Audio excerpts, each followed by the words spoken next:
Assalamualaikum warahmatullahi wabarakatuh.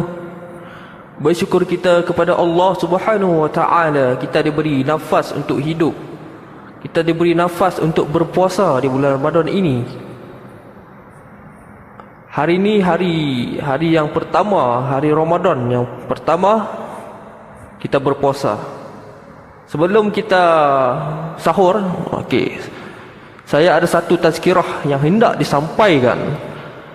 Tazkirah yang hendak saya sampaikan yang bertajuk sikap kita menghadapi COVID-19. Firstly, kita haruslah bersabar dan jangan terperdaya dengan keraguan dari syaitan.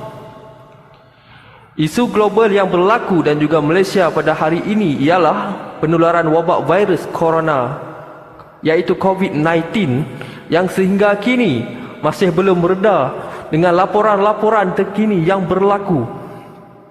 Sebagai umat Islam, apa sahaja yang terjadi di atas muka bumi ini, sekalipun gugurnya sehelai daun dari pokok jatuh ke tanah, pegangan kita bahawa perkara ini berlaku kerana keizinan dan ketentuan oleh Allah Subhanahu wa taala. Ia berlaku dengan kekuasaan Allah dan juga ia berlaku dengan ilmu Allah. Antara pegangan asas umat Islam dalam isu ini ialah kita haruslah bersabar, mengadu, merintih dan terus bergantung harap kepada Allah Subhanahu wa taala. Lihat bagaimana kisah yang dirakamkan oleh Allah Subhanahu wa taala yang menguji Nabi Ayub dengan penyakit yang misteri dan membelenggu dirinya. Sikap Nabi Ayub tidak membentak dan merungut dengan mempertikaikan ketentuan ujian atas dirinya. Baginda terus bersabar sekalipun iblis cuba untuk mendatangkan keraguan dan merosakkan imannya dengan ujian yang menimpa atas dirinya. Berkata syaitan, jika benar kamu ini Nabi sebenar-benarnya, adalah Tuhan kamu akan menimpa kamu dengan bala ini.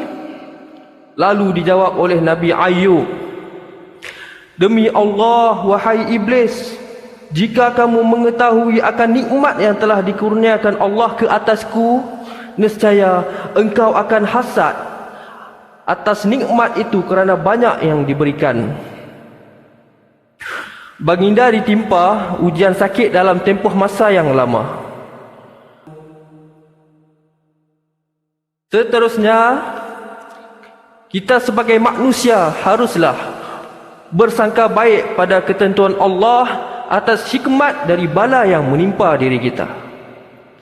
Dalam keadaan ditimpa musibah seperti wabak COVID-19 ini, umat Islam wajib bersangka baik pada menerima ketentuan dari Allah Subhanahu wa taala. Kerana apa? Kerana Allah Maha berkuasa atas tiap-tiap sesuatu. Dalam ketentuannya, setiap kesabaran atas kesusahan yang dialami sampai masa diizinkan olehnya, maka keadaan akan kembali baik. Rasulullah sallallahu alaihi wasallam bersabda, dan ketahuilah, sesungguhnya pada kesabaran ke atas apa yang kamu tidak sukai, adanya kebaikan yang banyak. Sesungguhnya pertolonganku dari Allah bersama sifat sabar, dan sesungguhnya kelapangan itu bersama kepayahan, dan sesungguhnya kesusahan itu bersama kesenangan. Riwayat Ahmad. Antara hikmat suatu ujian ke atas manusia ini ialah tapisan dari Allah bagi memperlihatkan kalangan orang beriman yang sebenar dalam kesabaran suatu yang dihadapi dengan orang yang sebaliknya. Sebab itulah sikap orang yang beriman sentiasa mencari hikmah di sebalik suatu ujian dan kejadian agar mereka kembali kepada Allah, bersabar dan semakin tinggi keimanan kepada Allah yang Maha berkuasa. Firman Allah Subhanahu wa taala dalam surah Muhammad ayat 31. Dan demi sesungguhnya Kami tetap menguji kamu, wahai orang-orang yang mengaku beriman, sehingga ternyata pengetahuan kami mengenai adanya orang-orang yang berjuang dari kalangan kamu dan orang-orang yang sabar dalam menjalankan perintah kami, dan sehingga kami dapat mengesahkan benar atau tidaknya berita-berita mengenai keadaan kamu. Seterusnya, kita haruslah bermunajat dan berdoa kepada Allah Subhanahu wa taala dalam keadaan yang membawa kepada pening atau cemas.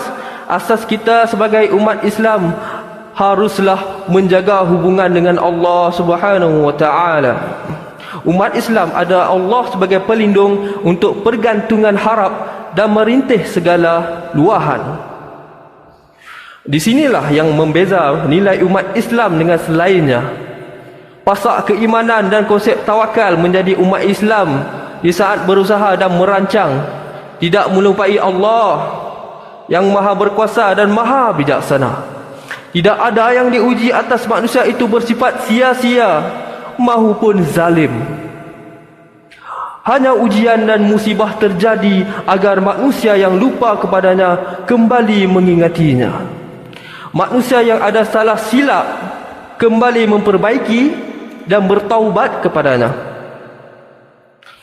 Ambillah teladan dari kisah Nabi Ayub yang bermunajat kepada Allah Subhanahu wa taala sebagaimana yang dirakamkan di dalam Al-Quran surah Al-Anbiya ayat 83. Dan sebutkanlah peristiwa Nabi Ayub ketika ia berdoa merayu kepada Tuhannya dengan berkata, sesungguhnya aku ditimpa penyakit, sedang engkaulah sahaja yang lebih mengasihani daripada segalanya yang lain yang mengasihani. Jangan lupa doa kepada Allah, kerana doa itu ialah senjata umat Islam. Terlalu banyak doa yang diajar oleh Rasulullah SAW. Dalam hal ini, antara doanya ialah Bismillahilladzi la yadurru ma'asmihi syai'un fil ardi wala fis sama' wa huwas sami'ul alim, yang bermaksud dengan nama Allah yang dengan namanya tidak ada satu pun yang dapat memberi kemudaratan di bumi maupun di langit. Dialah yang maha mendengar lagi maha mengetahui. Sekian, terima kasih. Assalamualaikum.